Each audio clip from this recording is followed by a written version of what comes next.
একটা হচ্ছে জামাত এই মুহূর্তে কোনো ইসলামিক দল বলে আমি মনে করি না। যদিও সাহের ভাই বলছে যে দাঁড়িপাল্লায় অন্তত ভোট দিলে মরার পর বলতে পারবো, আমি ওই জিনিসটা ভাবছি যে অন্তত মরার পরও যদি কিছু একটা হয় দাঁড়িপাল্লায় ভোট দিলে সেটা একটা চিন্তা করা উচিত, কিন্তু এটা ওনার মতো ব্যক্তির কাছ থেকে না আশা করি না। 2 নম্বর, জামাতের অবস্থান অবশ্যই জামাত যুদ্ধাপরাধীর দল এবং এই অপরাধের ক্ষেত্রে অপরাধের বিচারটা ঠিক হতে হবে। বাংলাদেশের মাটিতে জামাত ইসলামের বিচার হতে হবে। এই বিষয়ে কনস্টিটিউশন, এই বিষয়ে কোনো রাজনীতি বিতর্ক থাকতে পারে না। ক্ষমা চাওয়ার পরেও জামাত ইসলামের এই বিচার হতে হবে। যে বিচার আওয়ামী লীগ করেছে তাতে যদি কোনো ভুল ত্রুটি থাকে তারা অবশ্যই আমরা সমালোচনা করবো, এক্সেপশন না। কিন্তু জামাত একটা যুদ্ধাপরাধীদের দল, সে আদর্শ থেকে কায়দা করে তরুণদের প্রেসারে সামাজিক পরিবর্তনে বের হওয়ার চেষ্টা করছে, কিন্তু যে সুযোগটা জামাত হারাচ্ছে সেটা দুঃখজনক। 2, খ্রিস্টান নারী প্রধান হতে পারবে বাংলাদেশের বা হিন্দু নারী, তাহলে হ্যাঁ, যদি সেটা রাষ্ট্রপ্রধান হতে অবশ্যই পারবে যদি তাকে ভোট দেয়। যেমন আপনি দেখেন 2001 সালে 4 দলীয় জোটে শেষ করি, এটা হ্যাঁ নাতে থাকে না, আপনি বেকায়দা আছেন, আমরা একটু পরিষ্কার আপনাকে হেল্প না করি। না না না বলে প্রথম হলো যে জায়গাটা ক্লিয়ার করতে হবে। আপনার মতো শিক্ষিত মানুষ আমাদের কাছ থেকে তো অডিয়েন্স ক্লিয়ার উত্তর চায় রাজনীতির বাইরে গিয়ে, তাই না? এবং সৌহার্দ্যপূর্ণ পরিবেশ, আমি তো পলিটিশিয়ান না, আপনি আমরা একাডেমিক আলোচনাটা শিক্ষাভিত্তিক।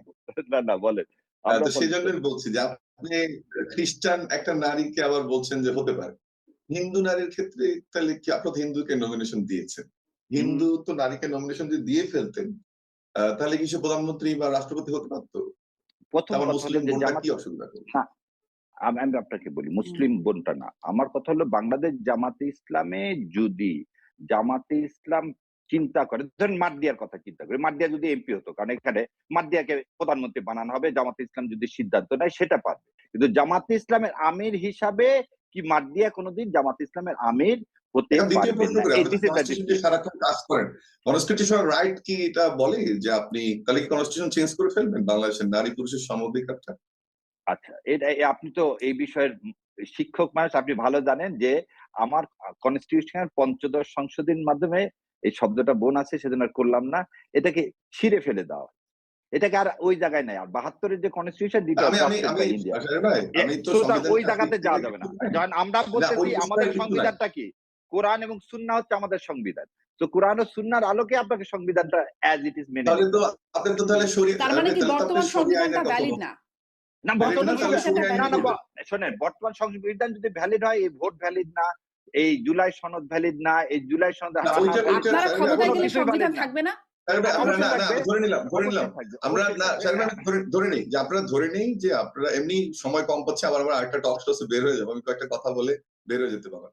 এই প্রশ্নগুলো রেখে যায় আপনি উত্তর দিন। সেটা হচ্ছে আপনি যদি এই মুহূর্তে এই সংবিধান আসতে নেই, ইয়াটা অমূল্য, এটা আমরা টক শোতে অনেক করছি।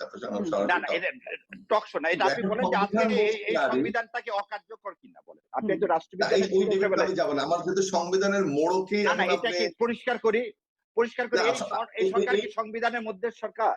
এই ইলেকশনটা হচ্ছে এই সরকারের, আমি একটা শব্দটা বোধহয় খারাপ শোনাচ্ছে, মানে কায়দা করে সংবিধানে থাকা সরকার, মানে কায়দা করে সংবিধান, সেটা আমি আর আপনি এখন কায়দা করে আমি সংবিধানটাকে নিলাম। আমি বলে যাই কয়েকটা কথা, আমি একটু টাইম দিবেন আশা করি। একটা হচ্ছে সংবিধান অনুযায়ী এটা জামাত ইসলাম বলতে পারে না। ৭১-এর ভূমিকা সারের ভাই খুব ভালো লাগতো যদি এটা আমরা আমিরের মুখ থেকে এটা শুনতাম যে এটা রাজনৈতিক ভুল এবং এটা রাজনাথের ক্ষমা চাওয়া উচিত। এবং একটা জিনিস উনি ভালো লাগলো, শিক্ষিত মানুষ, যে পৃথিবীর বিভিন্ন রাজনৈতিক দল ক্ষমা, জামাতের এই ক্ষমা যে রাজনীতির তো সুযোগ ছিল, আমি শুরুতেই বললাম, সেই ক্ষমাটা এদিক ওদিক গলা ছেড়ে কাশলে একটু ভালো হয়। যে সুযোগটা জামাতের সামনে তৈরি হয়েছিল কয়েকটা কারণে মোটা দাগে সেটাকে নষ্ট করেছে জামাত। একটা হচ্ছে জামাত এই মুহূর্তে কোনো ইসলামিক দল বলে আমি মনে করি না। যদিও সাহের ভাই বলছে যে দাঁড়িপাল্লায় অন্তত ভোট দিলে মরার পর বলতে পারবো, আমি ওই জিনিসটা ভাবছি যে অন্তত মরার পরও যদি কিছু একটা হয় দাঁড়িপাল্লায় ভোট দিলে সেটা একটা চিন্তা করা উচিত, কিন্তু এটা ওনার মতো ব্যক্তির কাছ থেকে না আশা করি না। 2 নম্বর, জামাতের অবস্থান অবশ্যই জামাত যুদ্ধাপরাধীর দল এবং এই অপরাধের ক্ষেত্রে অপরাধের বিচারটা ঠিক হতে হবে। বাংলাদেশের মাটিতে জামাত ইসলামের বিচার হতে হবে। এই বিষয়ে কনস্টিটিউশন, এই বিষয়ে কোনো রাজনীতি বিতর্ক থাকতে পারে না। ক্ষমা চাওয়ার পরেও জামাত ইসলামের এই বিচার হতে হবে। যে বিচার আওয়ামী লীগ করেছে তাতে যদি কোনো ভুল ত্রুটি থাকে তারা অবশ্যই আমরা সমালোচনা করবো, এক্সেপশন না। কিন্তু জামাত একটা যুদ্ধাপরাধীদের দল, সে আদর্শ থেকে কায়দা করে তরুণদের প্রেসারে সামাজিক পরিবর্তনে বের হওয়ার চেষ্টা করছে, কিন্তু যে সুযোগটা জামাত হারাচ্ছে সেটা দুঃখজনক। 2, 24-এর গণ অভ্যুত্থানে বিএনপি যে বক্তব্য, সেটা বিএনপি সরাসরি রাজনৈতিক কোন নেতা তাহলে ডিপেন্ড করবে। প্রসঙ্গটা যদি উঠেছে, আপনি অলরেডি বলেছেন গুপ্ত সুপ্ত না, বিএনপি বলেছে একটা স্ট্র্যাটেজি, কিন্তু সংখ্যার আধিক্যে সবচেয়ে গুম অত্যাচার, হ্যাঁ জামাতের সংগঠনের সাইজের তুলনায় তুলনা করতে গেলে অথবা প্রপোর্শনেটলি কি হবে জানি না, বাট নাম্বারে গুম সবচেয়ে বিএনপি বেশি, হত্যাকাণ্ডের শিকার বেশি, কবরস্থানে বেশি, কিন্তু জামাতের উপরে কোন অংশে কম অত্যাচার হয়েছে আমি একজন স্পেক্টেটর না, অবশ্যই না, এটা আমি আপনার সাথে স্বীকার করি, দুই দলই